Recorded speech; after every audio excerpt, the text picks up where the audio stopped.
Assalamualaikum warahmatullahi wabarakatuh. Halo Sobat Cuan, apa kabar? Semoga sehat selalu dan banyak rezeki. Jumpa lagi ya dengan saya Laras Lesdiantoro di edisi tanggal 14 Mei tahun 2025.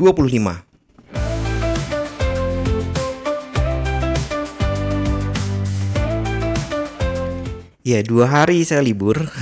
Dan ternyata pergerakan market, wow, ada gap di sini. Tapi ini gap open ya, bukan full gap. Artinya ya walaupun opennya ini gap ya, gap down dari close sebelumnya ini dan lumayan jauh, tapi sebenarnya masih nyambung sama yang ini. Jadi ini bukan gap yang gawat gitu. Hanya saja memang ada peluang dia akan diuji untuk ditutup gitu, usaha nutup.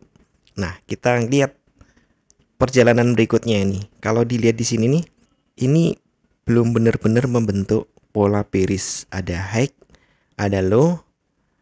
Ini calon lower high kalau ada low di bawah low sebelumnya. Jadi ini belum valid ya high di sini. Tunggu validasinya dengan penembusan ini. Apakah akan diuji hari ini? Ya bisa jadi. Kalau dilihat nih, kenapa saya bilang bisa jadi ini? Karena ya boleh dibilang ini bottom. Dan ini biasanya akan menjadi support kuat. Ditambah secara stokastik dia juga sudah oversold. Jadi ada peluang untuk mengayun ke atas. Nah kalau ke atas nih, kita ngomong ke atas dulu, maka peluangnya adalah ya tentu saja dia nutup gap ini, karena nggak mungkin ini dilompati. Ya mungkin aja sih, tapi rasanya enggak.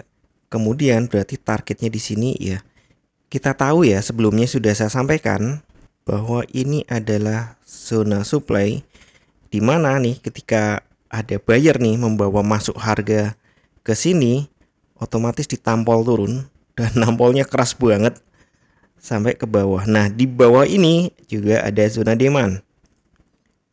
Di sini, ini zona demand. Dimana kalau ada seller narik harga sejauh ini, maka otomatis dia akan ditampol lagi. Nah, ada peluang ini harga akan pingpong di sini berarti ya. Iya, bisa jadi. Nah, itu peluang. Jadi banyak peluang. Apalagi ini kan sudah oversold. Pak, kalau lanjut turun gimana Pak? Ya, memang sekarang kondisi teknikal dan fundamental, kalau dulu saya selalu pegang teknikal banget, fundamental kayak cuma untuk nambah-nambahin ini ya alasan naik turunnya. Tapi sekarang fundamental lagi kuat banget karena isunya bukan lagi satu negara Amerika, tapi Amerika melawan negara-negara lain global gitu. Main keroyokan dong? Enggak, Amerika yang nantangin semua. Bahkan sekutu-sekutunya pun ditantangin nih gitu. Nah, kita lihat di sini. Kemungkinan nih kalau dia naik, maka target pertama tentu ini ke 300-an sampai sini. Tapi itu nanti detailnya di 4 jam saja ya. Kita global dulu. Nah, yang kelihatan global banget itu kalau di satu hari ini, di sini ada zona lagi nih.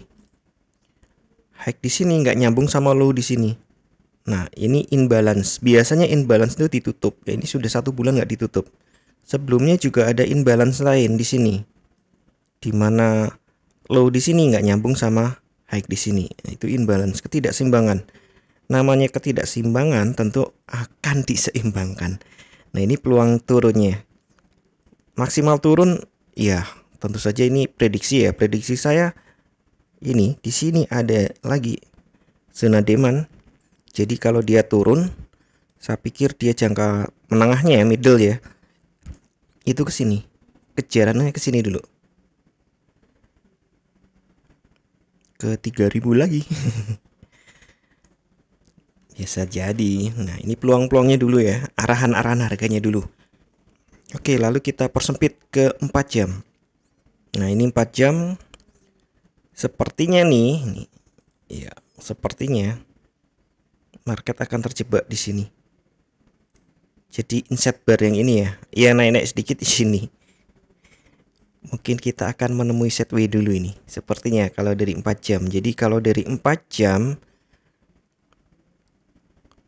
resisten berikutnya di sini di sekitar 75 ya, 76 sekiannya, ini kisaran. Kemudian ini 340 atau mungkin bahkan di sini. Kalau saya duganya di sekitar sini. bisa 65. Nah, antara ini. Ya, anggap aja ini kan jauh ya, berarti ini resisten, tapi resisten kuatnya yang ini. Sekitar bahkan sini nih 66 nih. Ya kan tipis-tipis aja ya. Iya, sekali lagi resisten dan support itu bukan titik pasti tapi kisaran saja untuk patokan kita. Nah, kemudian tentu ke sini sampai ke ini.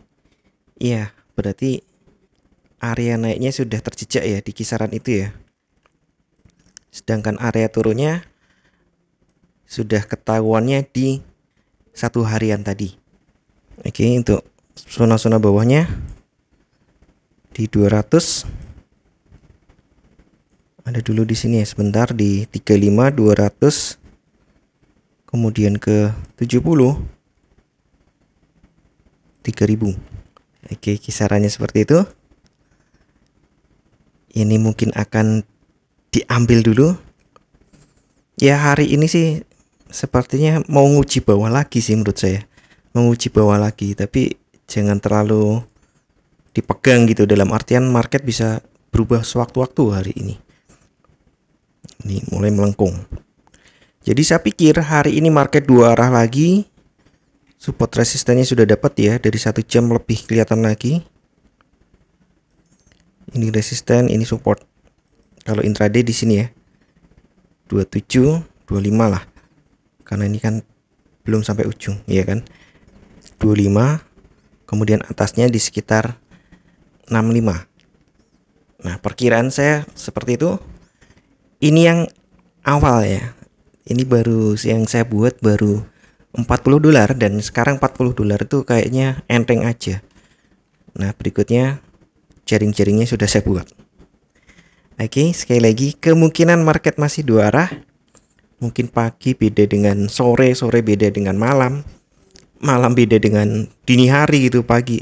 Kemungkinan seperti itu, bergejolak karena secara fundamental pun ini tidak ada rilis data. Dan sikap Amerika, terutama paman Trump tuh makin aneh-aneh gitu. Jadi berhati-hati.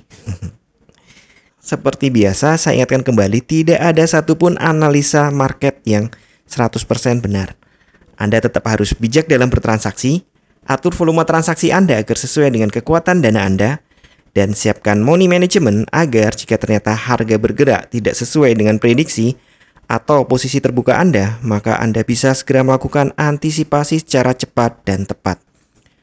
Oke, sekian dulu informasi dari saya. Semoga kita semua cuan hari ini lancar, berkah, manfaat, dan tetap sehat. Amin. Wassalamualaikum warahmatullahi wabarakatuh. Equity World Futures bawa